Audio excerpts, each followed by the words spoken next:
जहाँ दो या तीन मेरे नाम से जमा होते हैं मैं उनके बीच मौजूद होता हूँ। हालेलुया। सच में ये मैंने महसूस किया, आज मैंने महसूस किया कि परमेश्वर हमारे बीच में मौजूद रहता है। हालेलुया। जब बेटा निखिल आराधना में था और उसने जब वो आराधना कर रहा था तब मैंने महसूस किया कि प्रभु हमारे बीच में मौजूद है। हालेलुया। हमें केवल उसे महसूस करने की जरूरत है। परमेश्वर हर पल हर घड़ी हमारे साथ रहता है। चलिए आइए हम आज के वचन में चलते हैं और आप सभी से मेरी गुजारिश है कि अपने फोन्स को बंद कर दें और इस वचन की ओर ध्यान दें। मेरे साथ निकाले यूहन्ना की पुस्तक और उसका 1 अध्याय।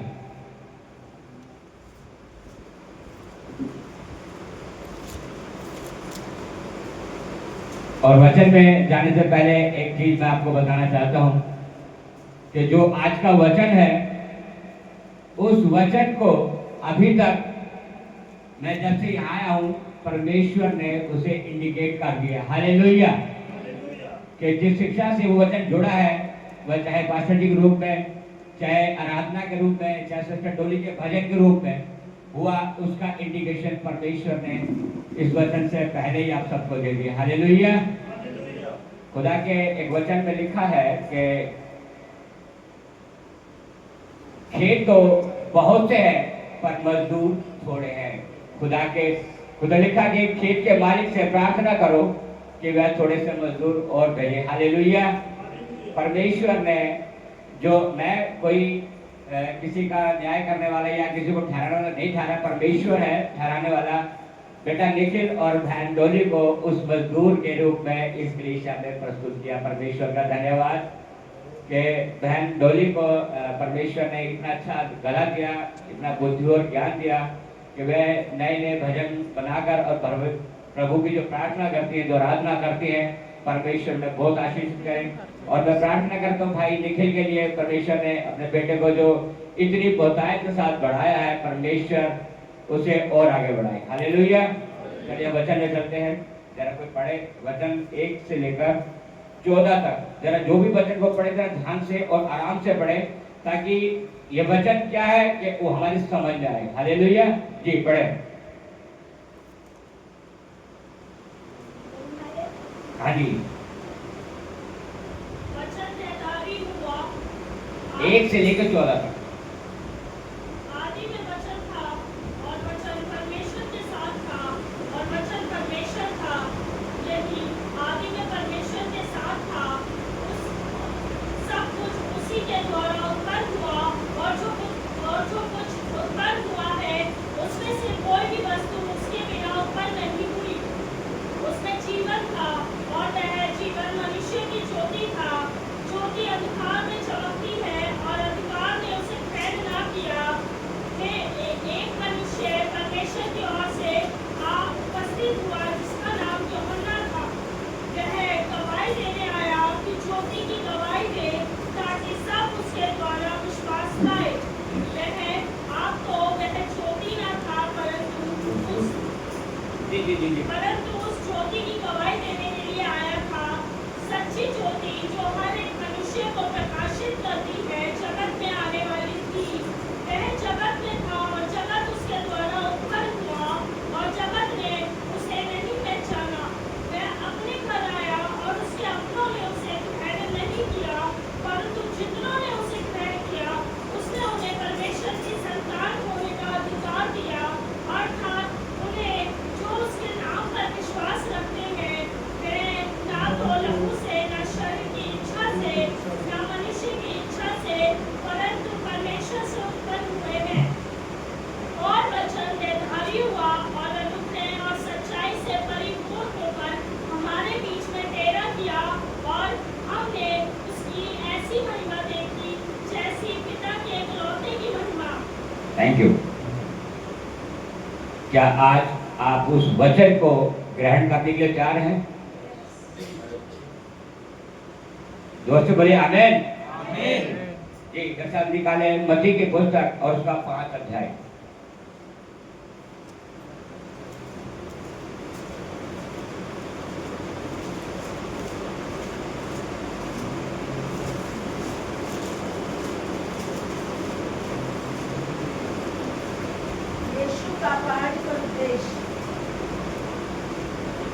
हालेलुया।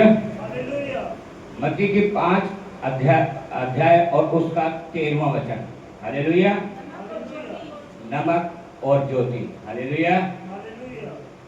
लिखा है तुम पृथ्वी के नमक हो, परंतु यदि नमक का स्वाद बिगड़ जाए तो वह किस वस्तु से नमकीन किया जाएगा। हालेलुया। यहाँ क्वेश्चन मार्क है। पढ़ने जरा वचन को, पीछे लिखा क्वेश्चन मार्क है। वह किस चीज से, किससे शुद्ध किया जाए। हालेलुया। नमक वैसे तो एक साधारण सी वस्तु है, पर हम देखते हैं कि नए नियम और पुराने नियम में इसका बहुत जगह जिक्र किया गया है। नमक, नमक हमारी रसोई में, हमारे घरों में हर जगह मिलता है। लेकिन क्या हमने कभी गौर किया कि ये नए नियम और पुराने नियम में दोनों जगह ये शब्द क्यों बोला गया। हालेलुया। जब हम सब्जी में नमक को डालते हैं और यदि सब्जी का नमक उसमें प्रॉपर ना आए तो क्या हमें वो सब्जी अच्छी लगती है? लगती है। नमक शुद्धिकरण जो सड़ांग से भी हमें बचाता है। हालेलुया। इससे पहले कि हम इस वचन में चले, मैं आपको कुछ बताना चाहता हूं कि शायद जो इंडिकेट मैं आपको देना चाहता हूं उसको आप समझें। मेरी वाइफ इस वक्त बीमार है। आप सभी जानते हैं कि उन्हें पैरालाइज हुआ है और पास्टर जी ने भी, आप सबने उसके लिए प्रेयर की। और बहुत से जो विदेश में पास्टर हैं जिनसे मेरी जानकारी है, मेरे मित्र हैं, उन सब ने जो है प्रार्थना की और उस प्रार्थना से मेरे दिमाग में एक इंडिकेशन आया, यीशु नहीं है। हालेलुया। कि ये जो प्रार्थनाएं हो रही है, जो मैं वचन पढ़ता हूं, इनमें कुछ भी नहीं है। क्योंकि इतनी प्रार्थना हुई, इतने सभी लोगों ने अपने अपने तरीके से, अपने अपने उस प्रमाण से उसको प्रभु यीशु से प्रार्थना की, लेकिन वो चंगी नहीं हुई। हालेलुया। और मेरा विश्वास टूटने लगा क्या, टूट ही गया। मैंने अपने मन में ठान लिया कि अब कुछ नहीं हो सकता। मैं वो नमक,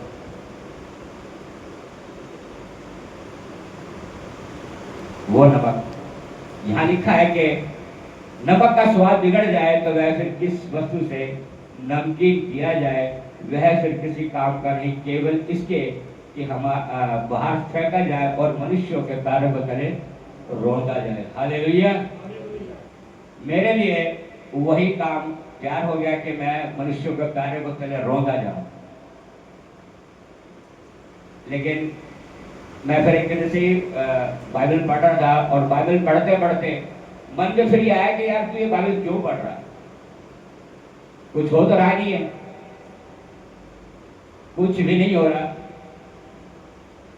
और एक रात हम सोए हुए थे और मेरी वाइफ को जो है करीब 3 बजे के आसपास पेशाब आया।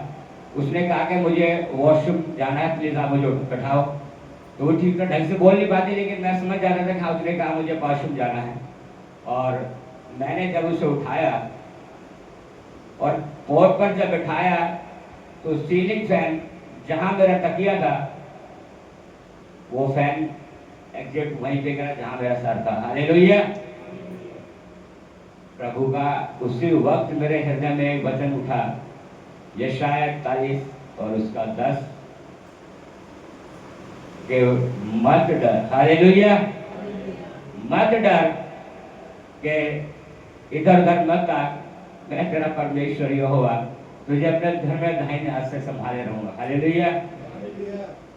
दोबारा वापस मैं प्रभु के विश्वास में आया कि प्रभु अगर उस वक्त उसे, और जबकि वो कोर्ट पर बैठी है और 1 सेकंड के बाद बोली कि हो गया। कोर्ट पर बैठते इसने कहा कि जब भी शुगर की प्रॉब्लम है और यूरिन, जिनको शुगर होता है उनको यूरिन बहुत ज्यादा होता है, वो 1 सेकंड के लिए उनको बैठाया, जैसे पंखा गिरा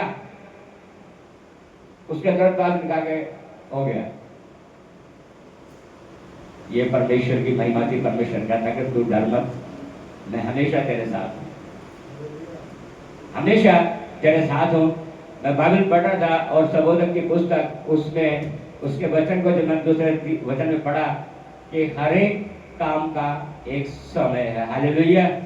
पूरी बाइबल हमें समझाती है कि कोई 38 साल से बीमार था, कोई 12 साल से बीमार था, और सबको सबके विश्वास के द्वारा उसने कहा कि जा, तुझे तेरे विश्वास से चंगा किया। एक 12 साल से स्त्री जो लहू में, जिसे लहू बहने का रोग था, वो 12 साल के बाद चंगी हुई। एक व्यक्ति जो 38 साल से बीमार था, वो 38 साल के बाद चंगा हुआ। और कुछ ऐसे थे जिनको परमेश्वर ने, जो सिपाही सेनापति था, उसने कहा कि प्रभु मेरा दास बहुत बीमार है। उसने कहा ठीक है, चल मैं तेरे घर प्रार्थना करता हूं। उसने कहा हे प्रभु, मैं इस लायक नहीं कि तू मेरी छत के तले आ सके। उसने कहा मैंने ऐसा विश्वास पूरे इस्राएल में नहीं देखा, जा, जैसा तेरा विश्वास है तेरा दास चंगा हो जाए। वो उसी पल उसका दास चंगा हो गया। हालेलुया। उसी वक्त वो चंगा हुआ। और जब मैंने सुबोधन की पुस्तक को पढ़ा तो उसमें लिखा कि हर एक बात का एक समय है। ये जो बीमारी है, ये जो बीमारी है, ये कोई छोटी मोटी बीमारी नहीं है।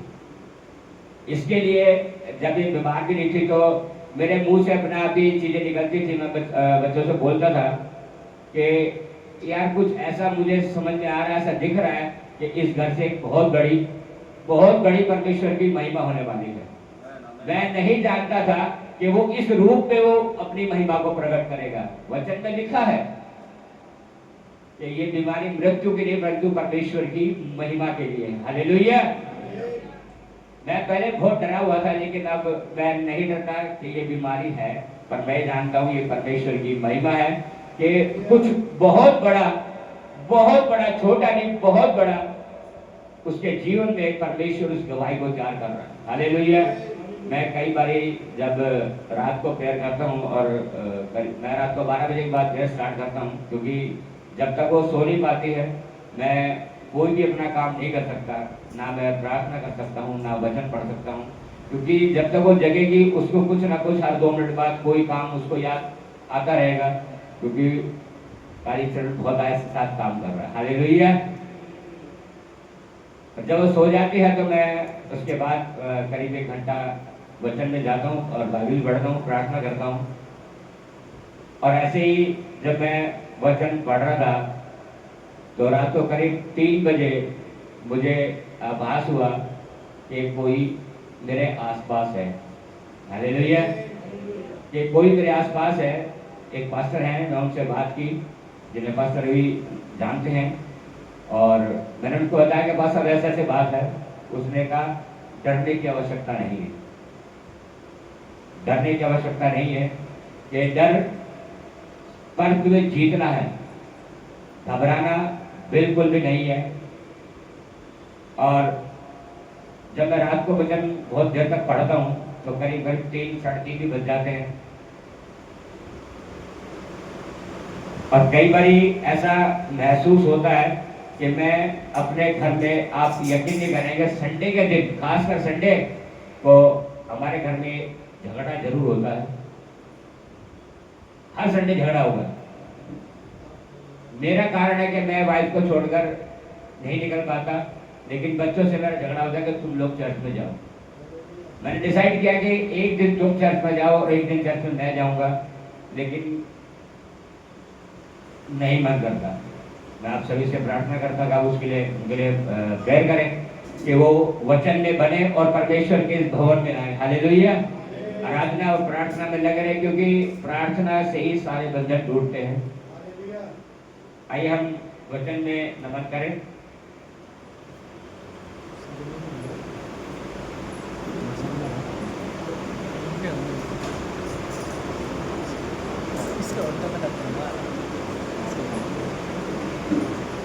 निशान निकाले लूसियो की पत्री और उसका 4 का 6। हालेलुया।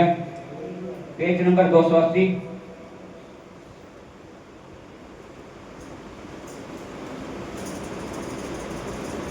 आपको कितना 280 कुलसिया 4:6, कुलसियों की पुत्री और उसका 4:6। तुम्हारा वचन सदा अनुग्रह सहित और सलोना हो कि तुम्हें हर एक मनुष्य को उचित रीति से उत्तर देना आ जाए। Yes amen. ये वचन हमें समझाता है कि मत्ती का 5 का कि तुम पृथ्वी का नमक हो। जब हम कहीं स्थिति किसी भी कलीसिया में कहीं जाए तो हमें जरा घबराहट या हमारे अंदर कोई वो ना हो कि सामने वाला जब हमसे कोई बात करे तो हम उसकी बात का सही उत्तर दें।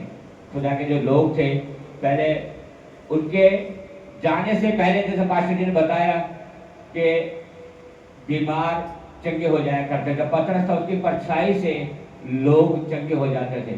तो वे जो नमक परमेश्वर ने हमें ठहराया कि तुम पृथ्वी का नमक हो, वो नमक हमारे अंदर होना चाहिए। हालेलुया। चिंता नहीं आ रही है? वो नमक हमारे अंदर जरूर बना रहना चाहिए, ना कि बीमारियों से। जैसे मैंने बताया कि बीमारी से मैं घबरा गया और उससे पीछे हटने लगा, क्या फिर वो नमक मेरे अंदर नहीं है। परमेश्वर ने हमें पृथ्वी का नमक ठहराया, तो वह नमक हमारे अंदर, परमेश्वर की वह झलक हमारे अंदर नजर आना चाहिए। जहाँ जाए, जहाँ कहीं भी हम जाएं तो लोग कहें कि ये प्रभु के लोग हैं। हालेलुया। वो शालीनता, वो प्रेम, वो धीरज हमारे अंदर बना रहना चाहिए। हालेलुया।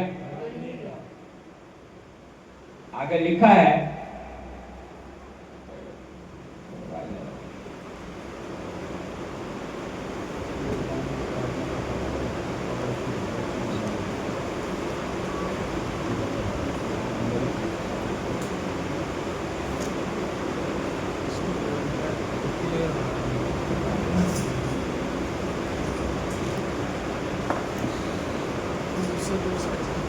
Hallelujah, hallelujah. कि तुम पृथ्वी का नमक हो। यदि नमक का स्वाद बिगड़ जाए तो किस वस्तु से ठीक किया जाए? केवल इसके कि वह बाहर फेंका जाए और मनुष्यों के पैरों के तले रौंदा जाए। तुम जगत की ज्योति हो, जो नगर पहाड़ पर बसा है, पहाड़ पर बसा हुआ है, वह छिप नहीं सकता। ऐसे ही कि हमारे अंदर परमेश्वर की वो झलक, वो छवि जो परमेश्वर की थी, वो हमारे अंदर नजर आनी चाहिए। हालेलुया। वह झलक, वह परमेश्वर की जो बातें थी, वो हमारे अंदर नजर आए, ना कि हमें डाह हो, क्लेश हो, या एक दूसरे से ईर्ष्या हमारे अंदर हो कि नहीं तो ऐसा है, नहीं वो ऐसा है। नहीं, परमेश्वर ने कहा कि तुम अपने पड़ोसी से अपने समान प्रेम रखो। क्या हम वो प्रेम रखते हैं? हमें परखने की जरूरत है, क्या हमारे अंदर वो प्रेम है? क्या वो नमक हमारे अंदर बचा है? उसने कहा है, दाऊद के संतान यीशु नासरी, मुझ पर दया कर। हालेलुया। उसने एक नहीं, उसने कई बार कहा और उसके चोर ने कहा चुप। उसने फिर कहा, हे दाऊद के संतान यीशु नासरी, मुझ पर दया कर। उसने कहा कि मेरे पास उसे आने दो। और वो जब वहां से चला तो उसने सबसे पहले क्या करा? अपना वो बागा, जो वस्त्र उसने पहना था, उसने वो फेंका। क्या हमने फेंका है? वो पुराना वस्त्र जो हम मसीह के पहले से जब नहीं थे, उस वक्त का पहना हुआ कपड़ा क्या हमने फेंका है? क्या हमने अपने आप को परखा है? क्या है हमारे अंदर वो मसीहत? क्या हम में है?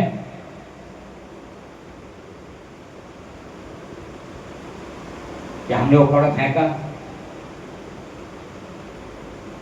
आगे लिखा है,